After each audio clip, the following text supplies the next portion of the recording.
Teve Shiv, Esheva na Hesheve, Ikovatov na Doto Minhan na Histep. Han Madak Yapi, Shante Washte na Be Jujampi, Wambli Wakawi Majapi. Good afternoon, everyone. My name is Ronnie Jo Horse, and I'm from the Oglala Lakota and Northern Cheyenne Nations, and the Executive Director of Western Native Voice and its 4 affiliate organizations. Western Native Voice is a 501c4 nonprofit working to nurture and empower new Native leaders and impact policies affecting Native American communities, and we do this through community organizing, leadership, education, and advocacy. We're engaged on all 7 Montana Indian reservations and in 2 major urban areas, which are Billings and Great Falls. Approximately half of the Montana's Native American population lives off the reservation, and those 2 urban centers have the largest unregistered Native voter populations. But I wanted to start by recognizing and acknowledging the indigenous people and nations of this land and who call this home since time immemorial. They are the Cheyenne, the Crow, the Blackfeet, the Osheti-Shakowee, the Cayuse, the Amatilla, and Walla Walla. I'd also like to recognize the Nez Perce for their active resistance during their great escape through Billings of the Battle of Canyon Creek. Today, I will be speaking on empowering Indigenous voices, reimagining civic engagement, and Native American communities. We'll explore the critical intersections of Native American identity and civic engagement. Despite being the original stewards of this land, Native Americans often find themselves marginalized and their voices silenced during mainstream civic discourse. This talk sheds light on the historical context and contemporary challenges and innovative solutions surrounding Native American civic engagement. So what is civic engagement? Civic engagement refers to the individuals and collective actions to identify and address public issues.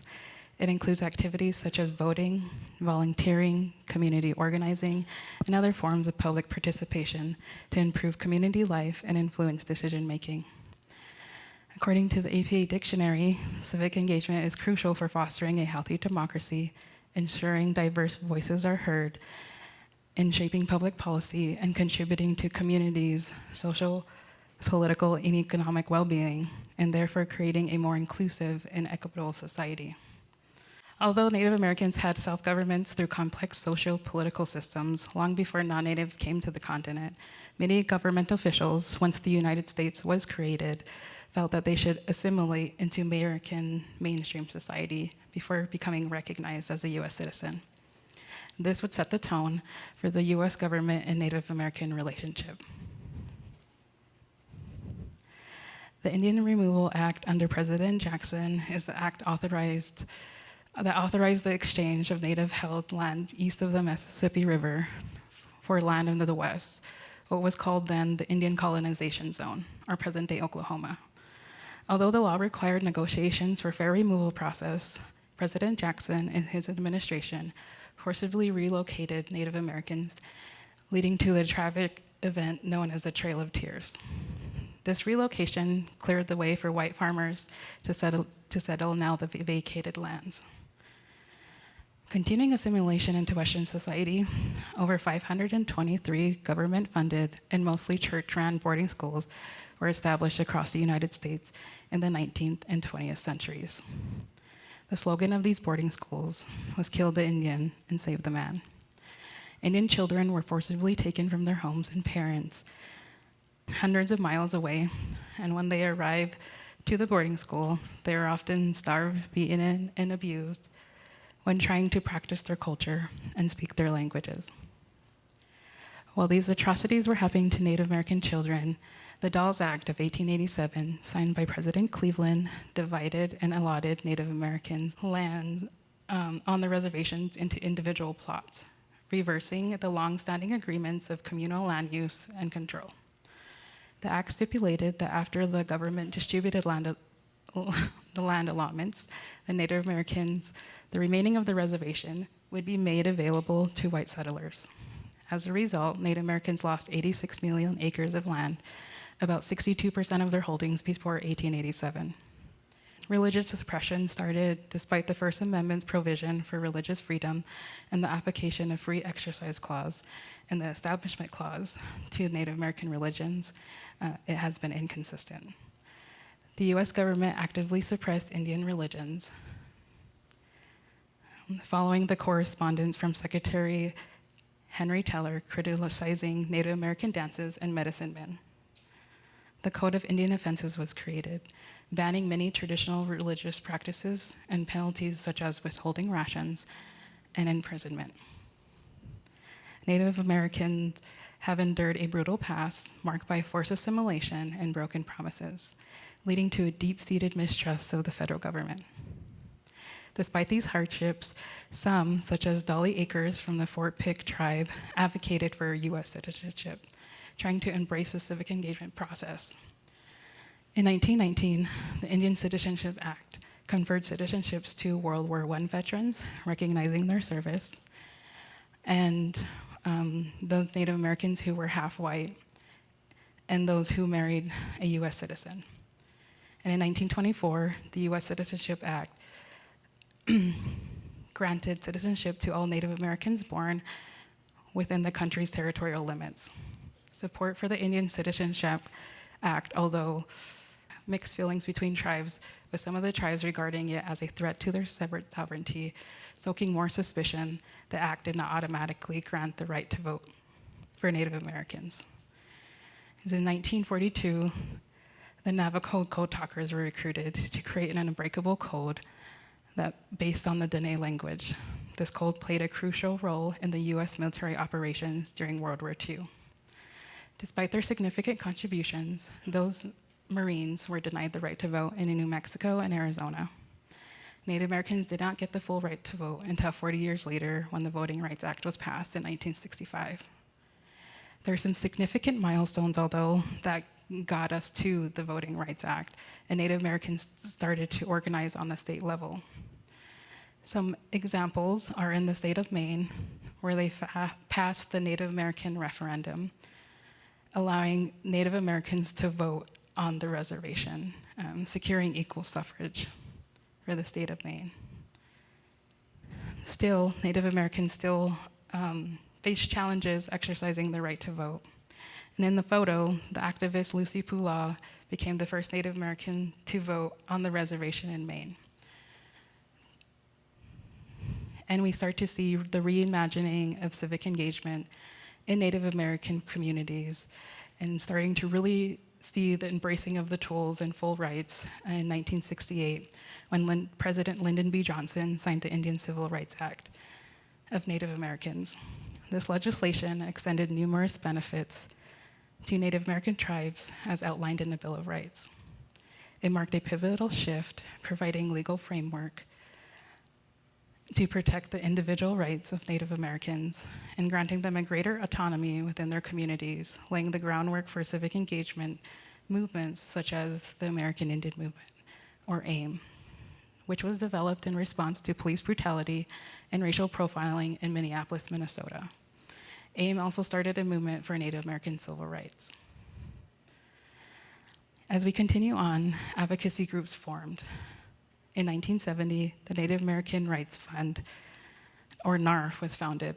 NARF quickly grew into a national organization that provided much-needed specialized legal assistance to tribes, organizations, and individuals, and is now the nation's largest and oldest nonprofit law firm dedicated to advancing Native American rights. And in 1975, the advocacy continued, where the Indian Self-Determination and Education Assistance Act overturned the termination policies that dissolved tribal nations, sold their land, and enforced relocation to urban areas, granting recognition and financial support to Native American tribes. And in 1978, the American Indian Religious Freedom Act provided Americans with the freedom to use specific and controlled substances for religious purposes. That same year, the longest walk commenced, a cross-country journey which began from Alcatraz Island, California to Washington, D.C., intended to symbolize the forced removal of the Native Americans from their homelands and draw attention to continuing problems of Indian people and their communities. Moving forward, in 1990, the Native American Graves Protection and Reparation Act, or NAGPRA, a law that mandated federal agencies and museums to return Native American cultural artifacts to the rightful communities, and the Native American Language Act, which rejected previous policies aimed at suppressing Native languages and affirmed the rights of Native Americans to preserve, use, and develop their languages. Native Americans started to lean more into the civic engagement process and were elected to office, improving community life and influencing decision-making. Some notable mentions are the Montana American Indian Caucus. Montana has the largest representation of Native Americans in the state level. On the federal level, Tom Cole, a member of the Chickasaw Nation, has represented Oklahoma in the U.S. House of Representatives. Ben Nighthorse Campbell, a member of the Northern Cheyenne Nation, tribe of Montana, represented Colorado in the U.S. House of Representatives and in the Senate. And Brad Carson, a member of the Cherokee Nation, who represented Oklahoma in the House of U.S. Representatives. And in 2019, when they were sworn into the 116th Congress, Representative Davids from Kansas and Representative Deb Haaland from New Mexico became the first two Native American women to serve in Congress.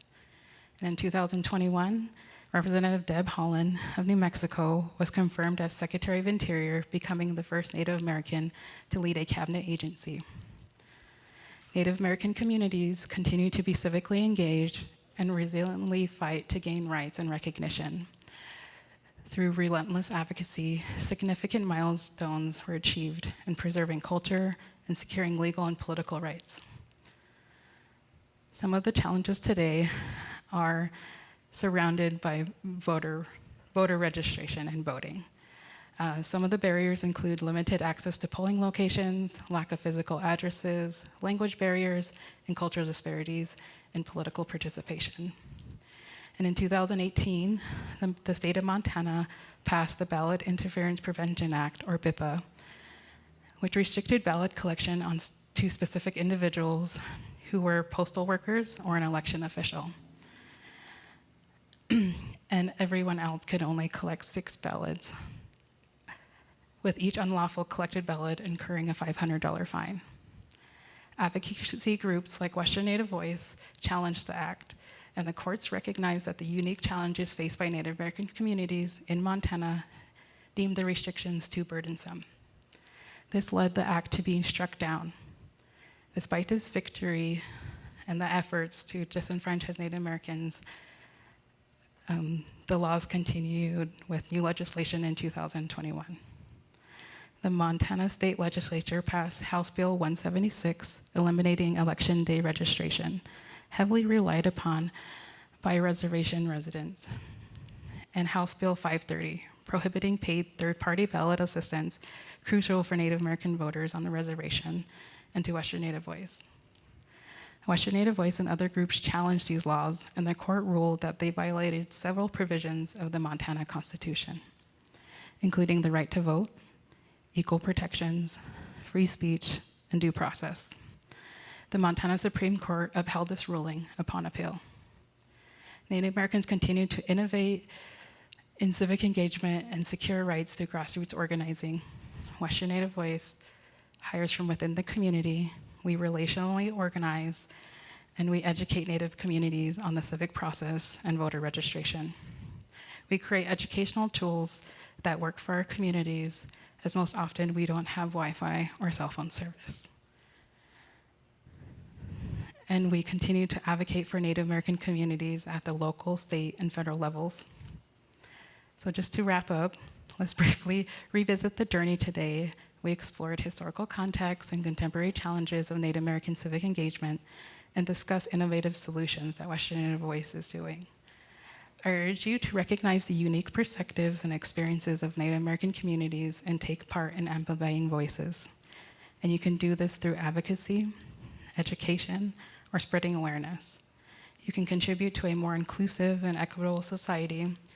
As we look forward, Western Native Voice envisions a future where every Native American voice is heard and every vote can be cast without barriers. Let us commit to fostering a world where diversity is celebrated and democracy thrives. Thank you for joining me on this important journey. Your presence today here is a step to towards a brighter future. Yeah, ish, Thank you.